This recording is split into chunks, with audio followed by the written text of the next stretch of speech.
how do you know all this? And I'm not going to tell you the 4 little words that was going through my mind, but there were a few. And I'm like, I'm not going to tell this lady how I know this. And before I could even finish the thought, I said, I used to walk these streets. And she looks at me, she says, will you help me? And my head is screaming, no!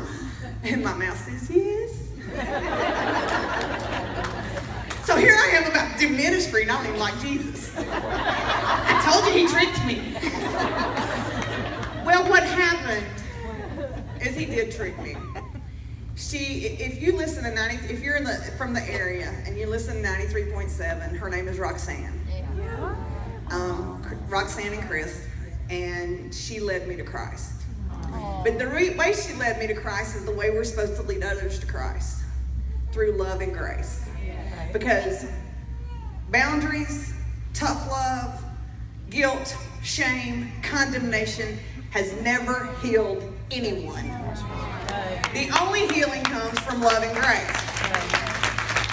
If you want to go into the Bible and people go, well, I need to set some boundaries. And I get that, but no. How many times has God given you grace?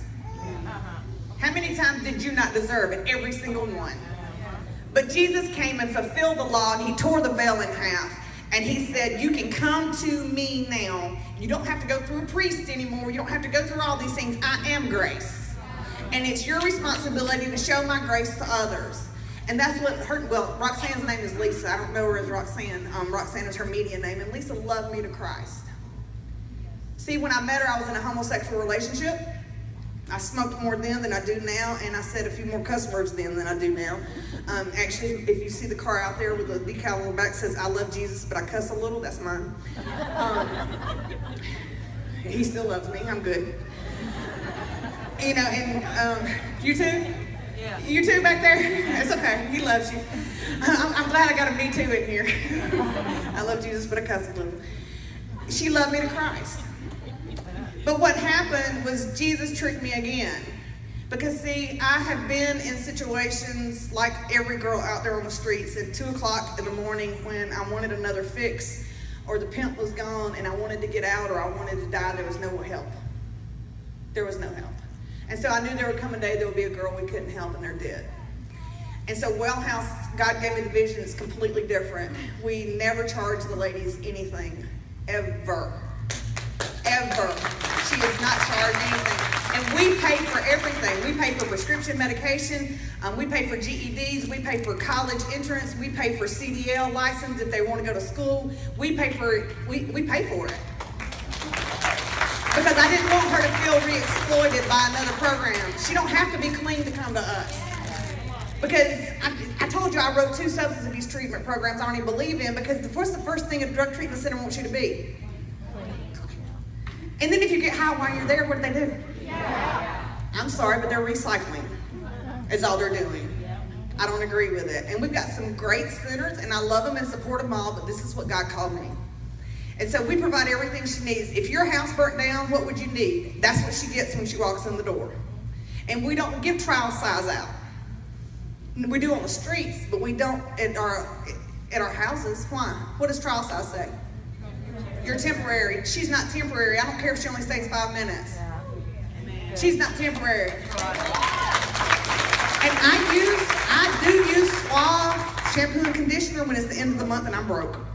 Other than that, I'm going to buy me some Bath and Body Works. She likes it too. She deserves to be treated as a princess. I do not want her used bras and panties. She don't either. Y'all don't want my used bras and panties too. I don't care how cute they might be on me. You don't want them. If you're gently used clothes, you want to bring them to us. This is my thing. If you won't wear them, I don't want them.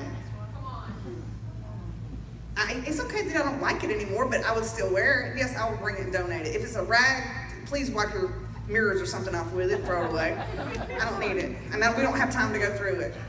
For 2.5 years, I did what all of our employees are doing now by myself, and I'm not bragging. I did it crazy because I said yes. I said, send me, and he did. I did not realize what he was sending me to, and I think if he would have told me then, I would have been Jonah again and You know, what did God tell Jonah? Go to Nineveh. And he didn't. He went the other direction. And then a whale swallowed him up. And in the belly of the whale, what did he say? Pretty much his prayer was, okay, Lord. I mean, can you imagine that would be my prayer? I don't know that I would have any other words in the belly of the whale going, okay. And then what happened?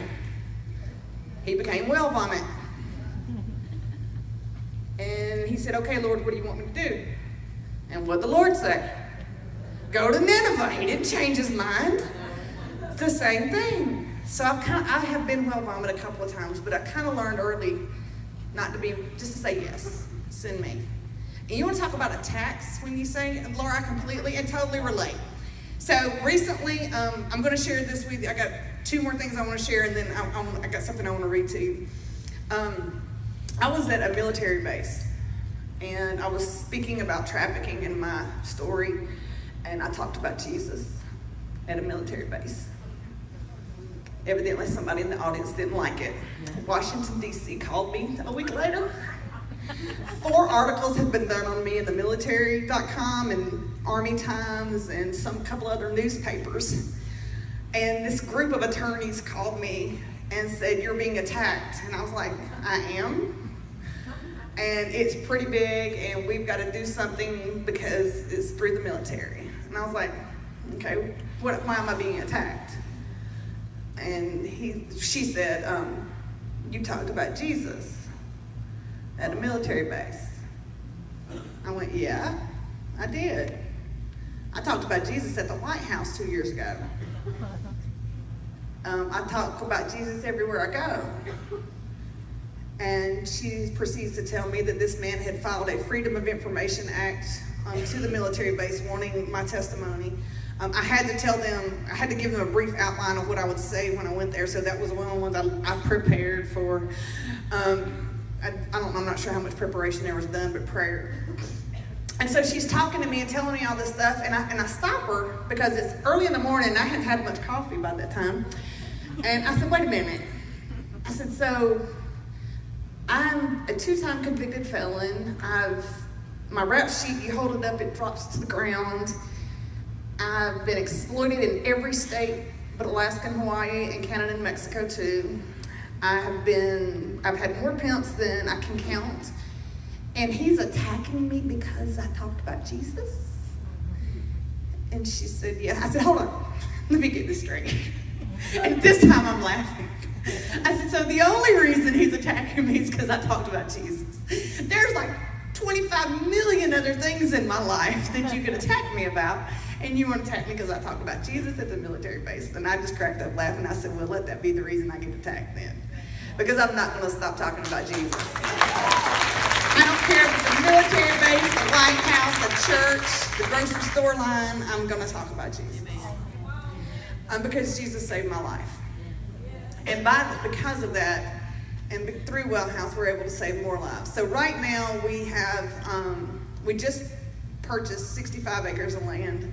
We're about to build 5 houses. By the end of next year, we will have the 50 beds. Right now we have 24 beds plus 3 children. We want to open a home for children, and the children we have now are children of the women who have been trafficked. So we got 2 5-year-olds and a 1-year-old with their moms with us. That makes us the 2nd shelter in the nation that takes moms with kids, that the mom has been trafficked. This is crazy, God. But I want you to, and all that sounds great and everything, and it is. But one of the things that we think as Christians is that I have to do to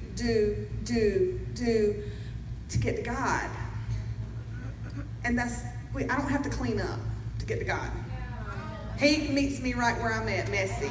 And then he gets the glory for doing the cleaning. That's right. He gets the glory for doing the cleaning. And I told you I still cuss a little. When I get finished up here, I'm going out and smoke a cigarette because y'all make me nervous. But anyway, I'm addicted to nicotine. Cocaine was easier to quit than nicotine is. That's just the bottom line. But we forget. And when Jesus came and he ripped that veil in half so we could go to him and didn't have to go through people anymore, because the reason God gave Moses the law was to let us know that we needed a Savior. He let us know we couldn't fulfill it. And so we forget.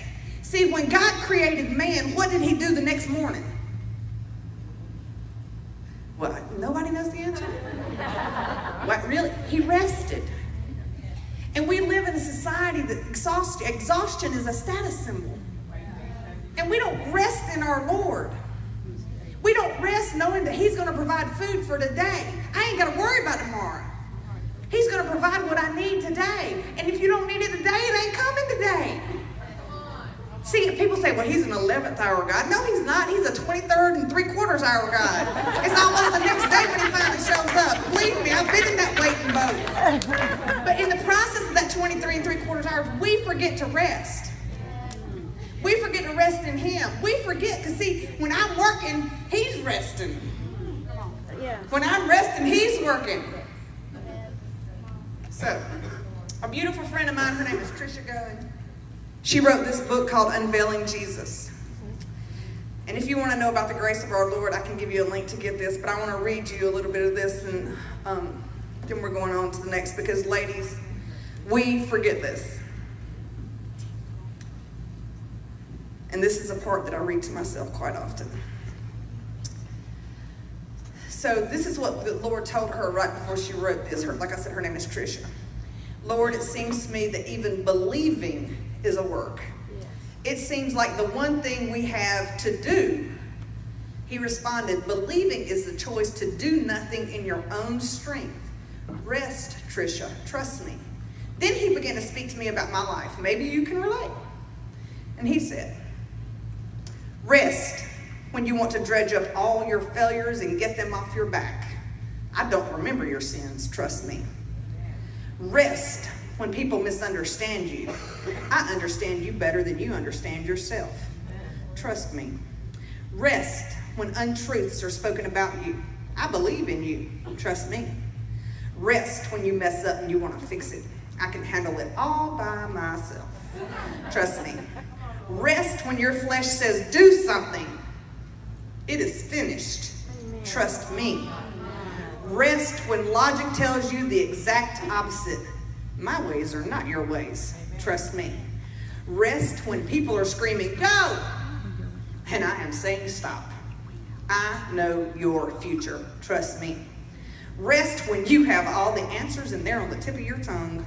I will make sure everyone hears what they need to know when they need to know it. Trust me. Rest when you can fix it all. I gave you the fruit of self-control. Trust me. Rest when your dreams and visions have been etched in your heart for so long and people keep saying it's all just around the corner. I live outside of time. Live there with me. It will all happen. I promise. Trust me. Rest when you're so stirred up you think you might just explode. Trust me, I will still the storm in your soul. Rest when there's so much to do. Through my strength, only do what only you can do. Let other people do the rest. Trust me. Rest when you are burnt out. My grace will enable you to rise on wings with eagles and never get tired. Trust me. Rest when you have produced so much through doing. I was pleased with you before you ever did anything for me. Trust me. Rest when approval from others has come from doing something. My approval of you comes through my approval of Jesus. You don't have to do anything. He already took care of it for you. I approve of you. Trust me. Rest when your value to men has been determined by what you do. Through the blood of my beloved Son, you have been made perfect in my sight and can't do anything to be more valuable to me. Trust me. Rest when doing something ensured that you had friends. I am your best friend and I will never, ever leave you. Trust me. Rest when others are having the time of their life doing what you think you want to do. My plans for you would blow your mind if I told you. The best is yet to come. Trust me. Rest while the clock ticks and you get older and older. I am renewing you. I will restore your years. Trust me. Rest while your dreams fade. I gave you those dreams in the first place. I am faithful. Trust me. Rest and hear my voice. Trust me. Thank you.